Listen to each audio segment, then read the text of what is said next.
May nakita mo ba? Hello mga friends, good afternoon and welcome back again to my vlog. As usual, nandito pa rin tayo sa ating paboritong lugar, sa bukid. Magipuhas, buhay bukid. At busy ngayon mga friends kasi yung namin, yung lagayan ng mga baboy, nilagyan siya ng parang bintana. Bintana ba yun? Bintana ba yung anak? Ha? Ano sa? Butas para sa hangin ba? Para hindi mainitan yung baboy. Kaya ipapakita ko sa inyo mga friends. At kanina pala, ito, sinipag, excuse me, sinipag akong magguna dito mga friends. Yan. Maganda na yung tubo ng ng kamote. Tinanggalan ko na nga yun ng mga dahon, udlot. Tapos kanina nagtanim ako ng bago, yung hindi siya buhay na buhay. Yun, tumubo na rin yung mga sigarilyas ko mga friends. Ay, natumba man yung nangatumba magkatayan. Yan, nilagyan ko na ng kawayan para gapangan. At ito, naka-harvest na rin ako ng 3 pirasong okra noon. Tapos ito, papakita ko sa inyo yung ad. Ganyan mga friends, kasi dati hindi yata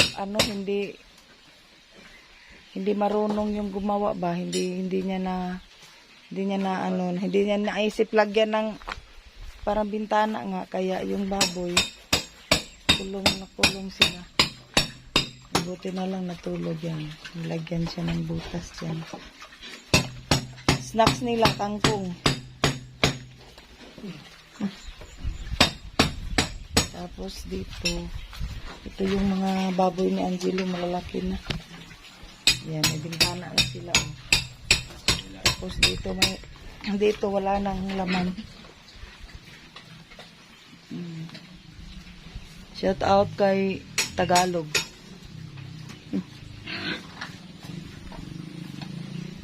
Ay, nanasirman. Dumating na rin yung electrician. Kasi ililipat namin yung mga motor. Si Herman the Great. Oh, nahali na siyan. Nahali na siyan. To busy na yung mga friends. Yan, kaya pumunta yung yung electrician dito. Dahil ilipat na yung mga motor dito. Dito siya. Kasi delikado pag malaki ang baha. Maabot yung tubig dito. Diba man? Wala busy man? Wala busy? Ha? Karoon pa ka nakabuhi? Star, ito nakalabas lahat ng tools ni asawa. Starlet. Ingay mo, Star. Yan, ganda ng view. Tayo mga friends. At ito pala mga friends, baka magtaka kayo bakit sinipag na akong mag-vlog kasi dati dito sa bukid wala pa kaming wifi, kaya mahirap mag-upload. Tapos pupunta pa kami ng Tapon. At good news din mga friends, dahil last week natuto na akong mag-edit sa aking vlog. Yung simple lang naman ang pagka-edit. At least marunong na ako magdugtong-dugtong sa mga video. Kasi napansin nyo noon yung yung video ko, isang anuhan lang yan dahil hindi ako marunong mag-edit. Buti na lang natuto na rin kasi nilakasan ko na yung loob kong mag-edit kasi sayang din naman wala naman ako masyadong ginagawa sa bukid. Tapos at least yung ginagawa ko dito, ibabahagi ko sa inyo dahil parte na rin kayo sa aking daily life vlog. Kaya maraming salamat mga friends sa mga nakasubaybay pa rin. Kahit ilan na lang kayo, at least nandyan pa rin. Maraming salamat at pasensya na kayo, paus ako dahil inubo ako pero hindi naman yung ubong-ubo. Hindi na ako minom ng gamot, ano lang, luya. Umaga, tanghali at gabi, luya ang kinakain ko. Kaya keep on watching mga friends. A few minutes later. At ngayon, dito tayo sa kusina ngayon mga friends dahil magluluto ako ng pang-snacks.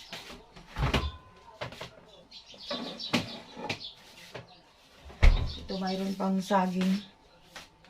Ano siya? Nung isang araw ba, inano ko siya dito sa ref para di malata. I-slice ko muna siya.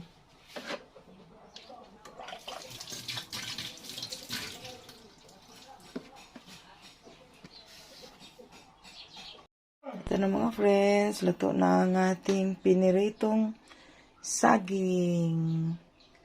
Snacks time.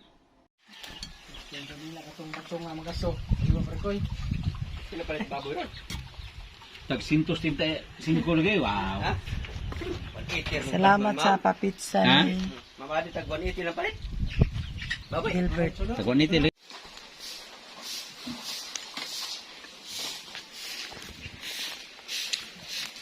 Wala na yung motor dyan.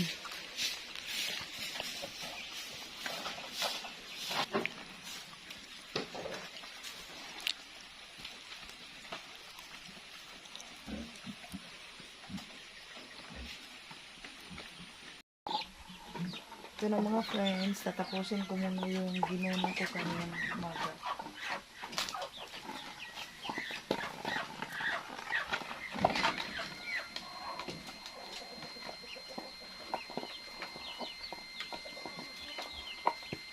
Uy!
At ito na mga friends, tapos na ako mag-guna dito. Wawalisin na lang ito. Tapos yung ibang ano talbos nilipat ko dyan dahil dito siya lagi siyang nababasa. Kaya nilipat ko dyan. Yan, nalilibang ako dito sa maliit kong garden. At ito may ano na naman siya mga friends. May 2 bunga na naman yung ampalaya. Tapos doon, yan malapit na rin silang matapos.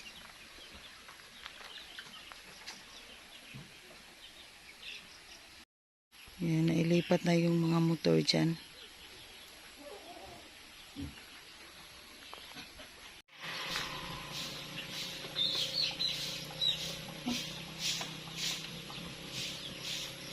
A few inches later.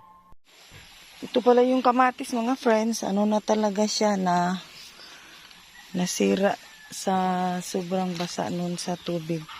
Tapos hinayaan ko na lang tong may nahinog dito. Kunin na lang to.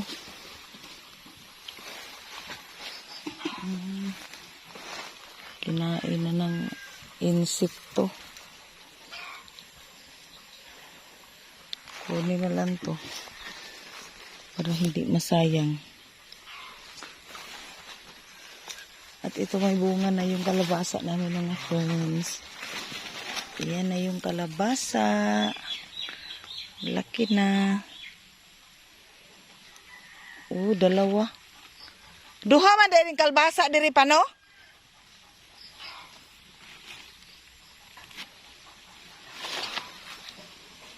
Ang kalabasa ba duha man diri dire? At ito mga friends, tapos na ako dito, nag-ikot-ikot doon.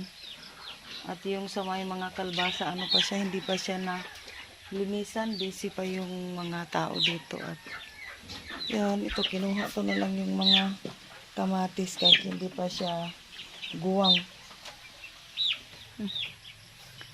Pinawisan ako doon Yan, hanggang dito na lang muna ang ating vlog sa update sa ating bukid. Thanks for watching everyone. God bless po.